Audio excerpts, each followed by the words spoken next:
क्या कहना चाहोगे एनसीपी के इस विकास पे आप? आपको लगता है विकास हुआ है?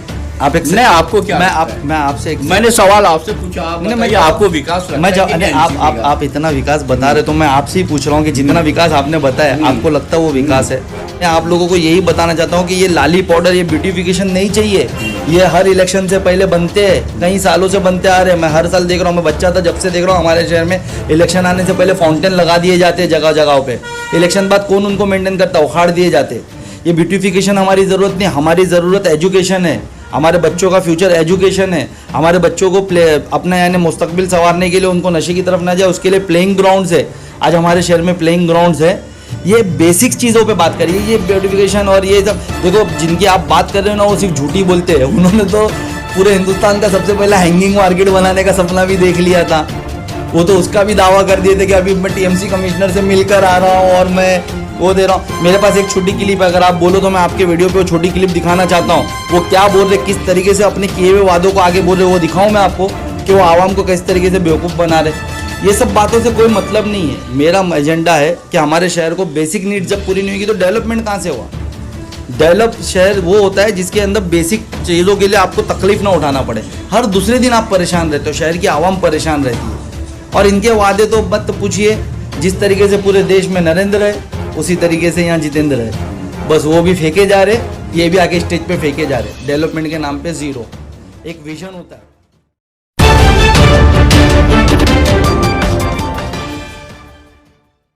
मैं हूं मोइन शेख और आप देख रहे हैं मुमरा टाइम्स।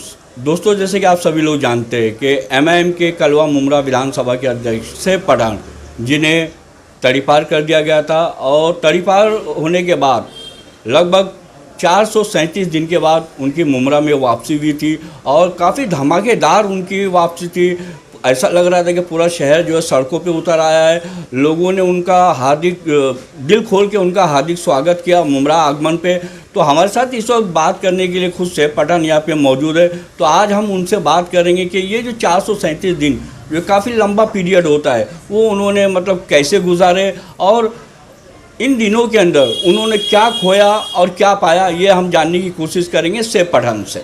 सेब भाई, क्या बताना चाहोगे? 437 दिन के बाद आपकी मुमरा में वापसी हुई, मतलब घर वापसी भी उसे कह सकते हैं। तो कैसे गुजरे ये 437 दिन और इन बीते 437 दिनों के अंदर आपने क्या खोया और क्या पाया? अस्सलाम वालेकुम। देखिए, मैं आपके न्यूज़ के माध्यम से पहले तो ये बताऊं कि जैसे भी दिन थे अल्हम्दुलिल्लाह अल्लाह ने अच्छे ही गुजारे। कोई मुश्किल नहीं, अल्लाह की तरफ से लिखे हुए थे। 437 दिन, इतना दिन मेरा बाहर रहना, ये सब अल्लाह की तरफ से फैसला था। हमने यानी अल्लाह के नाम पे सब्र करके गुजारे।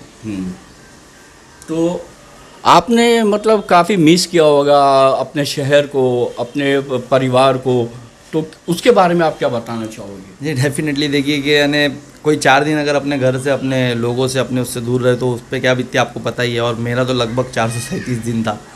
और पिछला रमज़ान, अभी रमज़ान मुबारक माशाल्लाह, अल्लाह का करोड़ों एहसान कि मुझे अपने शहर में मिल रहा है। मेरी ज़िंदगी का पहला रमज़ान था पिछली बार, जब से मैं पैदा हुआ हूँ। मैं मुमरा में पैदा हुआ हूँ, तो पहला रमज़ान था ये 38 सालों में जो बाहर गुजरा था। तो मैं रमज़ान को काफ़ी यानी अपने शहर को काफ़ी मिस कर रहा था, अपने लोगों को काफ़ी मिस कर रहा था, घर को मिस कर रहा था। बस वो एक थोड़ा था। उसी दौरान आपकी वालदा का भी इंतकाल हो गया था। जी हाँ, उस बीच में यानी रमज़ान ईद बाद यानी मेरे मम्मी 6 महीने बाद मेरे को अम्मी मिलने आए थे और 3 दिन मेरे साथ गुजारे उन्होंने। चौथे दिन यानी उनका इंतकाल हुआ। वो एक थोड़ा टफ़ पीरियड था मेरे लिए, क्योंकि मुझे यहाँ पर सिर्फ 3 दिन की परमिशन दी गई मुमरा में। वो भी काफ़ी जद्दोजहद, लोगों को पता नहीं है कि मुझे आने भी नहीं दिया जा रहा था। मैं ही उनकी तफदीन के लिए बॉडी ला रहा था, उस पर भी रोक लगाई जा रही थी कि मैं नहीं आ सकता। काफ़ी यानी उस पर इशू क्रिएट हुआ।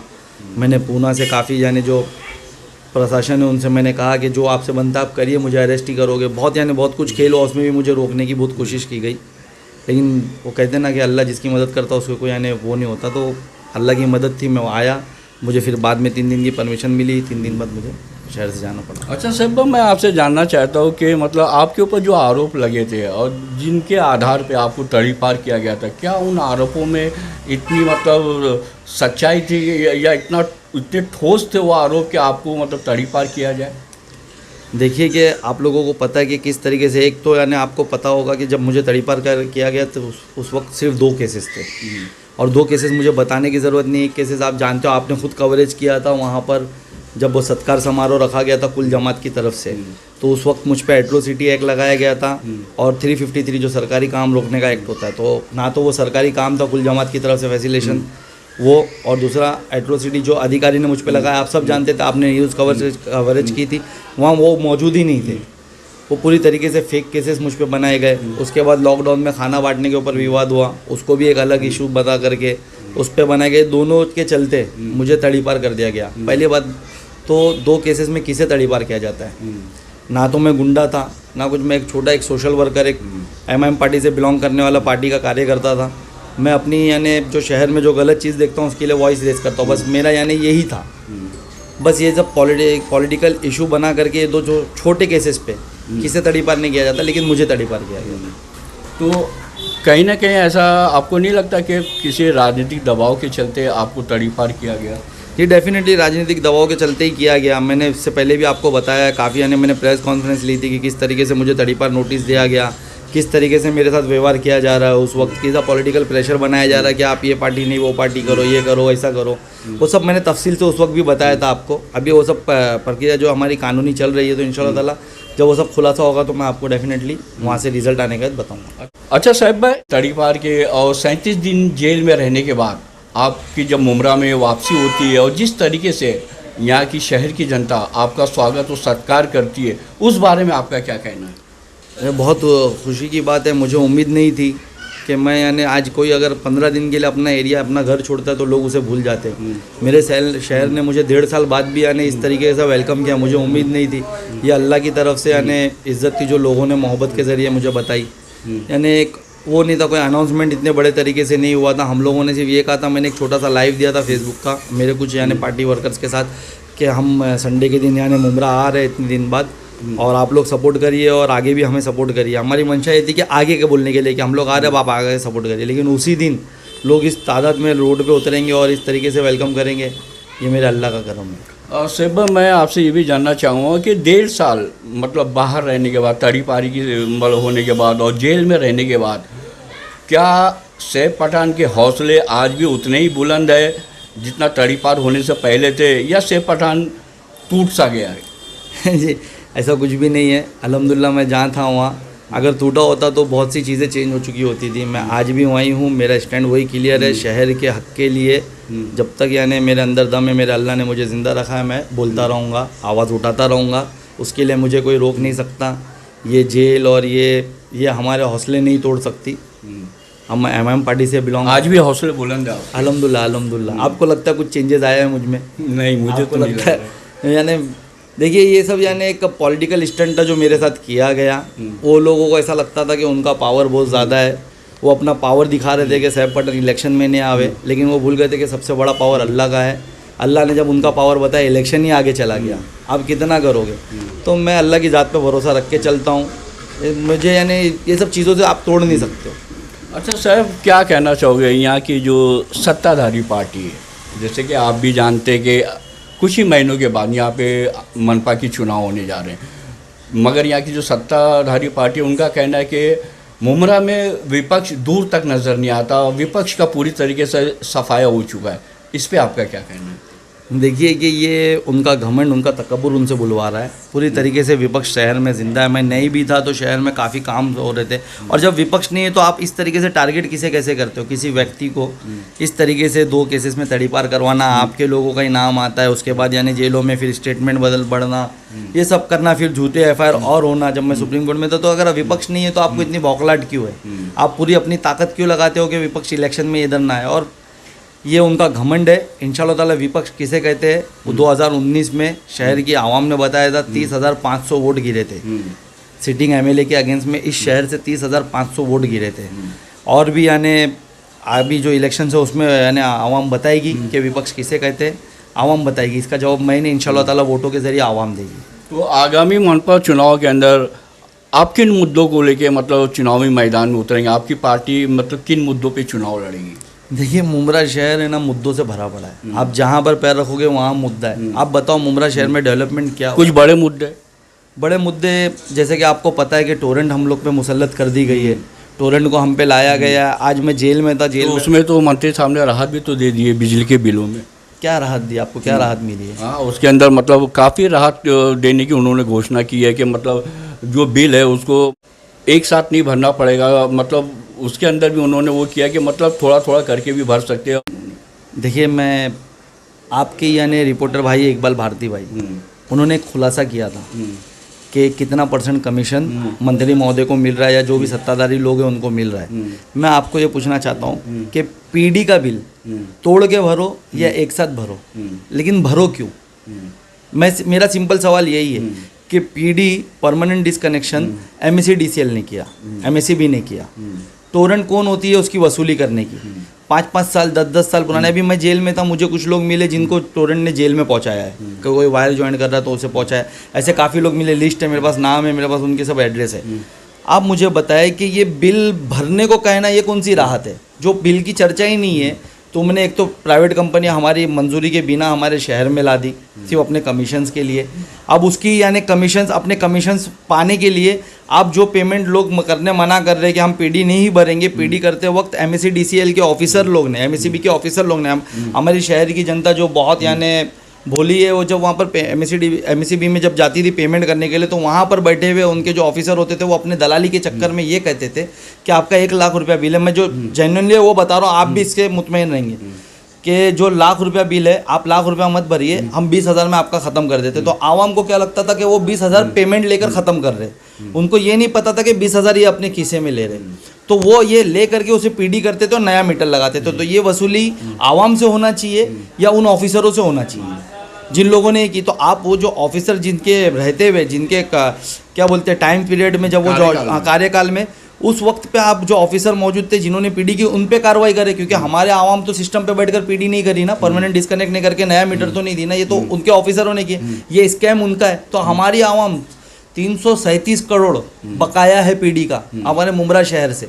आप सोचो 337 करोड़ किसको बोलते हैं? लोगों के घर बिक जाएंगे, लोगों के जेवर बिक जाएंगे, और मंत्री महोदय उसको पार्ट टाइम में पेमेंट करवा रहे ताकि उनको पार्ट टाइम में कमीशन मिलता रहे। तो इसके हम खिलाफ है।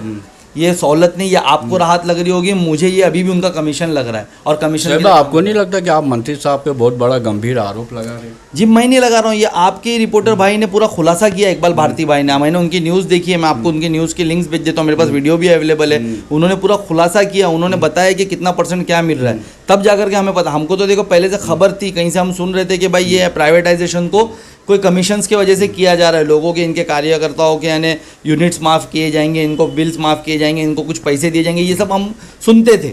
लेकिन जब एक पत्रकार बोलता है तो वो रिसर्च से बोलता है। आप भी अगर कोई चीज़ बोलोगे तो अपनी रिसर्च से बोलोगे। तो मैं उसके आधार पर आपसे बात कर रहा हूँ कि मैंने इकबाल भारती भाई का पूरा वीडियो देखा है, मुझे पता है कि वो एक मंजे हुए यानी पत्रकार है। उन्होंने अगर कोई बात कही है तो वो जाहिर सी बात है कि उनकी छानबीन के बाद, तो वो मैं उसके आधार पर कह रहा हूँ कि ये अपने कमीशन के चलते ये पीडी की वसूली करवा रहे हैं। हम MIM बोल रही है कि हमको पीडी भरना ही नहीं है। पीडी की अगर वो करना है तो वो उनके ऊपर केसेस बनाए जाए, जो ऑफिसर उस वक्त मौजूद थे। और देखिए, एक प्राइवेट कंपनी है ये गवर्नमेंट कंपनी नहीं है, प्राइवेट कंपनी है। ये किस तरीके से वसूली करती है और किस तरीके से पुलिस इनको सहयोग करती है, ये बहुत ताजुब की बात है। अच्छा, टोरेंट के अलावा और कौन से ऐसे बड़े मुद्दे हैं जिनको लेके आपकी पार्टी चुनाव मैदान में उतरेगी?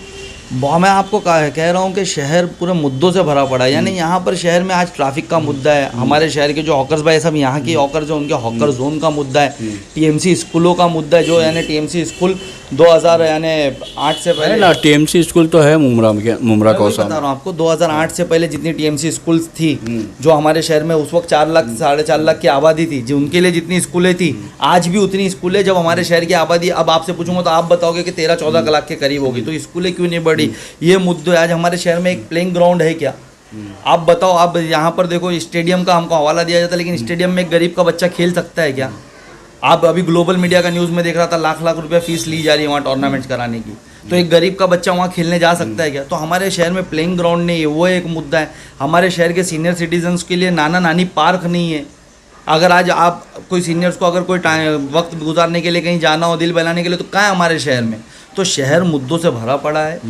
इस शहर को मुद्दों के लिए नहीं, इस शहर को मुद्दा रेस कर रहे, यानी मुद्दा क्रिएट करने वाले लोगों से मुक्त करने के लिए MIM इलेक्शन में उतरेगी। लेकिन साहब बात ठीक है कि अभी बहुत सारी ऐसे मुद्दे हैं जिनके ऊपर काम होना बाकी है। मैं आपकी बात से सहमत हूँ, लेकिन आप इससे भी इनकार नहीं कर सकते कि एनसीपी ने मतलब मुमरा कौसा के अंदर जो विकास किया है उससे आप इनकार नहीं कर सकते।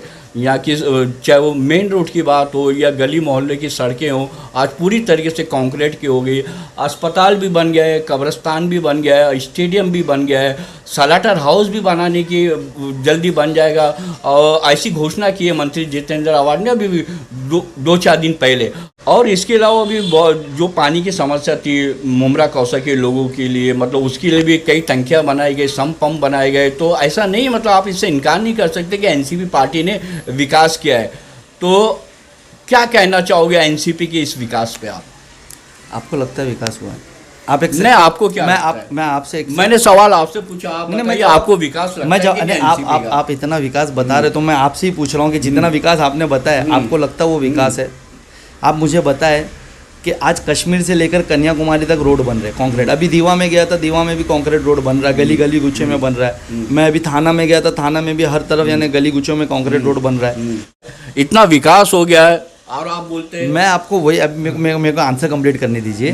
मैं आपसे पूछ रहा हूँ कि क्या आप मंत्री जी ने जाके बनाए या यहाँ के सत्ताधारी लोगों ने? देखिए, रोड का काम हर तरफ हो रहा है, इसको विकास नहीं कहते। विकास बेसिक नीड्स को कहते हैं। आज हमारे शहर में पानी है, आप हर दूसरे दिन फिर लोगों को धरना देने की क्यों ज़रूरत पड़े? इनकी सत्ताधारी लोगों को धरना देने की ज़रूरत क्यों पड़ रही? आज यानी हर दूसरे दिन सुनने में क्यों आता कि ये एरिया में पानी नहीं, वो एरिया में पानी नहीं। आज टोरेंट हमारे पे लाया गया, लेकिन आज हमारे पास लाइट है। अभी आप आए 10 मिनट पहले, यहाँ पर लाइट नहीं थी। आप जब मौजूद हुए थे यहाँ पर, आपने खुद का देखा कि लाइट नहीं थी। हमारे शहर में आज लाइट है। हमारे शहर में आज हॉकर जोन है, रोज़गार का कोई ज़रिया है। स्लाटर हाउस हमारे शहर को 2014 में यूडी की तरफ से मिला था। आज तक सिर्फ वादे किए जा रहे कि दिया जाएगा दिया जाएगा, आज तक दिया गया। स्लाटर हाउस एक बहुत बड़ा हब होता हमारे लिए, एक रोज़गार का ज़रिया होता हमारे शहर के। एक एस्टिमेट अंदाज़ा लगाया जा रहा है कि 10,000 युवाओं को हमारे शहर के रोज़गार मिलती, वो हमारे शहर में है। आप एजुकेशन पे एक भी स्कूल बढ़ी, टीएमसी की तरफ से एक भी स्कूल बढ़ी, कितने प्रस्ताव रखे गए। आज शर्म की बात है कि 16 नगर सेवकों का जो एरिया होता है, आप अगर शंकर मंदिर से लो और आप यहाँ तक जाओ, क्या कहते हैं अपना, ये दोस्ती तलक, 16 नगर सेवकों का एरिया पड़ता है। वो चार करके जो 4 वार्ड पड़ते हैं, उसके लिए एक टीएमसी स्कूल है शिमला पार्क में। दूसरी खुलती ओपनिंग होती, कभी बनती बंद होती, चल रही है वहाँ पर, उसको छोड़ दीजिए। एक स्कूल है 16 नगर सेवकों में। कितनी शर्म की बात है। अगर एक बच्चे को अमृत नगर से पढ़ाई करना है तो उसको रिक्शा करके जाना होगा MM वैली, या कोई दोस्ती से करना है तो जाना। तो क्या गरीब बच्चा जो स्कूल की फीस एफर्ट नहीं कर सकता वो रिक्शा का एफर्ट करेगा? इसको तुम डेवलपमेंट कहते हो? मेरे मुद्दे यही है। मैं आप लोगों को यही बताना चाहता हूँ कि ये लाली पाउडर, ये ब्यूटिफिकेशन नहीं चाहिए। ये हर इलेक्शन से पहले बनते हैं, कई सालों से बनते आ रहे हैं। मैं हर साल देख रहा हूँ, मैं बच्चा था जब से देख रहा हूँ हमारे शहर में इलेक्शन आने से पहले फाउंटेन लगा दिए जाते हैं जगह जगहों पे। इलेक्शन बाद कौन उनको मेंटेन करता? उखाड़ दिए जाते। ये ब्यूटिफिकेशन हमारी ज़रूरत नहीं, हमारी ज़रूरत एजुकेशन है। हमारे बच्चों का फ्यूचर एजुकेशन है। हमारे बच्चों को अपना यानी मुस्तकबिल संवारने के लिए उनको नशे की तरफ ना जाए, उसके लिए प्लेइंग ग्राउंड्स है। आज हमारे शहर में प्लेइंग ग्राउंड्स है। ये बेसिक चीज़ों पे बात करिए। ये ब्यूटिफिकेशन और ये सब देखो, जिनकी आप बात कर रहे हो ना, वो सिर्फ झूठी बोलते हैं। उन्होंने तो पूरे हिंदुस्तान का सबसे पहला हैंगिंग मार्केट बनाने का सपना भी देख लिया था।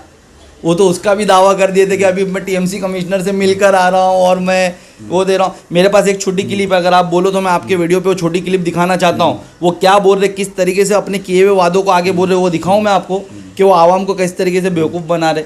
ये सब बातों से कोई मतलब नहीं है। मेरा एजेंडा है कि हमारे शहर को बेसिक नीड्स जब पूरी नहीं होगी तो डेवलपमेंट कहाँ से हुआ? डेवलप शहर वो होता है जिसके अंदर बेसिक चीज़ों के लिए आपको तकलीफ ना उठाना पड़े। हर दूसरे दिन आप परेशान रहते हो, शहर की आवाम परेशान रहती है। और इनके वादे तो मत पूछिए। जिस तरीके से पूरे देश में नरेंद्र है, उसी तरीके से यहाँ जितेंद्र है। बस वो भी फेंके जा रहे, ये भी आके स्टेज पे फेंके जा रहे। डेवलपमेंट के नाम पे ज़ीरो। एक विज़न होता है। अगर मैं कोई शहर को लीड कर रहा हूँ तो मेरे पास एक विज़न होना चाहिए कि मैं उस शहर को तरक्की के रास्ते पे कैसे लेके जाऊँगा। मेरा सीधा कहना है कि यहाँ जितने भी नेता है सब विज़न लेस है।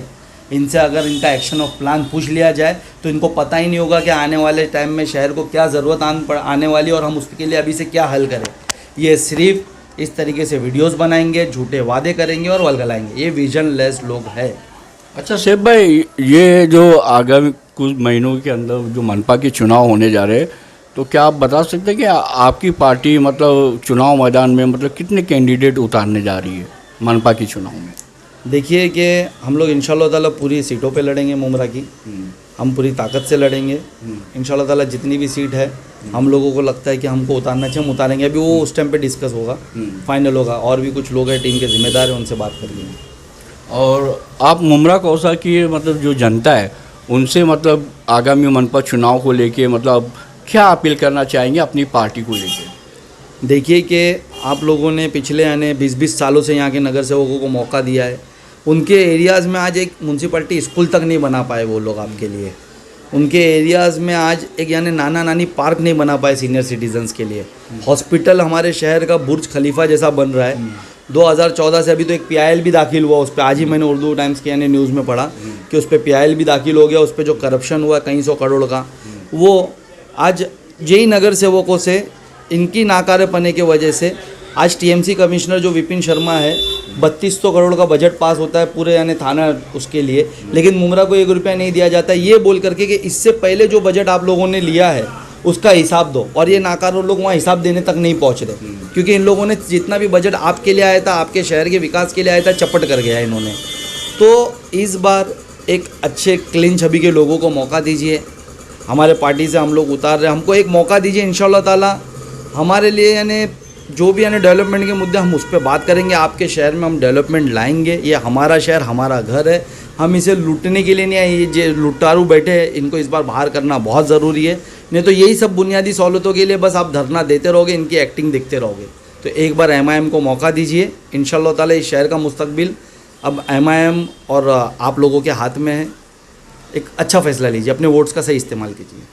तो दोस्तों ये थे MIM के कलवा मुमरा विधानसभा के अध्यक्ष सैफ पठान, जिन्होंने हमारे सभी सवालों का बड़ी बेबाकी से जवाब दिया और उन्होंने शहर के जो बड़े बड़े मुद्दे उसके बारे में भी हमसे चर्चा की। और उन्होंने शहर की जनता से आगामी मनपा चुनाव को लेके ये अपील की है कि आपने इन जो सत्ता पक्ष है उनको इतने साल दिए, एक बार हमारे ऊपर भी मतलब भरोसा करके देखो और इंशाल्लाह आपको मतलब काफ़ी मतलब बदलाव नज़र आएगा इस शहर के अंदर। ऐसा उन्होंने शहर की जनता से अपील भी की है। हम उम्मीद करते हैं कि ये वीडियो आपको ज़रूर पसंद आएगा। इसी तरह की खबरों से अपडेट रहने के लिए सब्सक्राइब करें हमारे चैनल मुमरा टाइम्स को।